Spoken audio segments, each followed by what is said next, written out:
guys, welcome to the review show. My name's Austin. The Marvel stars Brie Larson. Carol Danvers, aka Captain Marvel, has reclaimed her identity from the Kree. But after all these years, the Kree are finally getting their revenge back on Captain Marvel, but Captain Marvel also has to deal with untangling her powers with two other superheroes. I am a huge fan of the first Captain Marvel movie. I will defend that movie of not being terrible. That movie isn't bad from how people try, like, oh, it's really hardcore feminism. It really isn't that. But this is, because fuck this movie. This movie was fucking cringe as hell, because like they were trying to shove everything into this movie when nothing mattered. Everything was such a cringe. I won't say that. I will say this, when it started, it wasn't too bad. I was kind of getting into it. Like, the opening fight sequences was fun, but then after like a certain point in the movie, when our heroes are sort of coming together for the very first time, that's when everything started going downhill, because it's like, oh, how convenient this. Oh, how convenient that. Oh, so, wait, what? Oh, wait, that's her motive? Because, like, when you figure out the villain's motive in this movie, it doesn't make a whole lot of sense, because the villain's, why? Carol Danvers, Miss Marvel, and Monica Rambeau get their powers all tangled up somehow. The movie doesn't really explain how they got all tangled up, really. It's just kind of hand wave, like, oh, this is the reason. And it doesn't really make any fucking sense why they do that. So every time that they use their powers, they switch places.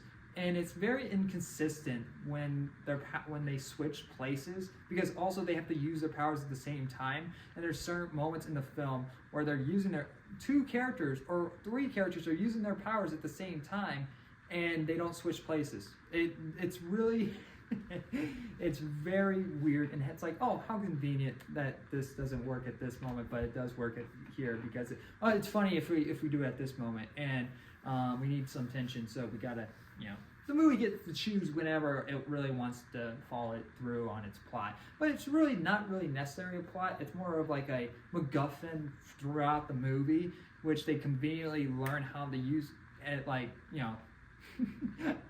minutes after they went through this minor little sequence at the beginning of the movie with their powers, but now by the second-ish act, I don't even think there's a third act in this movie, so second final act of the movie, they perfectly know how to time things very well. Kind of use that as like a segue into the movie, and it's like, okay, that's very interesting. You can do a lot of fun, cool things with that, and they kind of just don't ever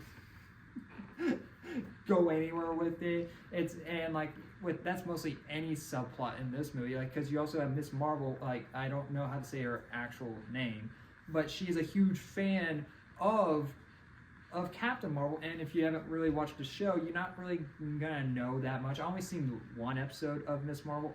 This is the one Marvel show that I actually didn't watch or finish. I didn't care enough to finish it, and but it brings from the first, what I know from the first episode, it brings some of the art style from that and some of the jokes from that show, that she's a huge fan of Captain Marvel, and she kind of geeks out when she sees Captain Marvel, and it's funny, and and she, honestly, the actress, I'm not going to be able to say her name right, because I tried before starting this recording, and I just couldn't get it right. So the actress that played Miss Marvel did a really good job in this film. She was the best part of this film, and that's the weirdest thing, when I didn't even really want to finish Miss Marvel, her own show. So it's kind of strange that she's the best part, and she isn't even the main character in this movie, even though it kind of sort of is. I'm not going to remember the freaking villain's name. I don't give a shit about the villain's name. But so you have this villain who is a Kree, and the whole Kree planet is dying. And so what does she do? She basically wants to, steal other resources from other planets. And so instead of just moving to another planet, it's just like, it makes no fucking sense. And her motives of wanting to do things. And she just seems like a very washed down of Rodan the Killer. Is that how you say his name?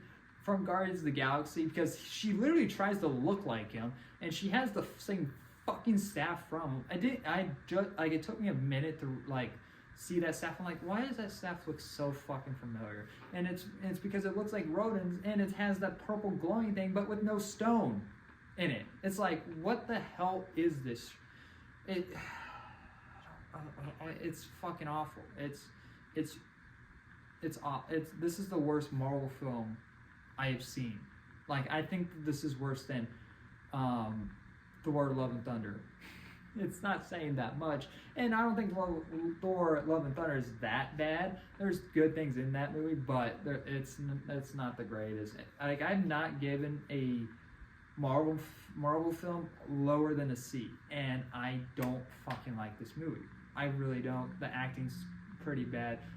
Every freaking sequence is awful. There's literally 2 sequences in the movie that feel like straight from a video game or something. There's one sequence where like they have to go to a planet, but they only speak by singing. So if you don't sing, they don't understand. Unless you're the king, because then if you're the king, you don't need to sing to understand other people that just speak normally. Because then that'd be a little awkward and not really, it wouldn't be, a scary situation when he has to talk to our villain later on.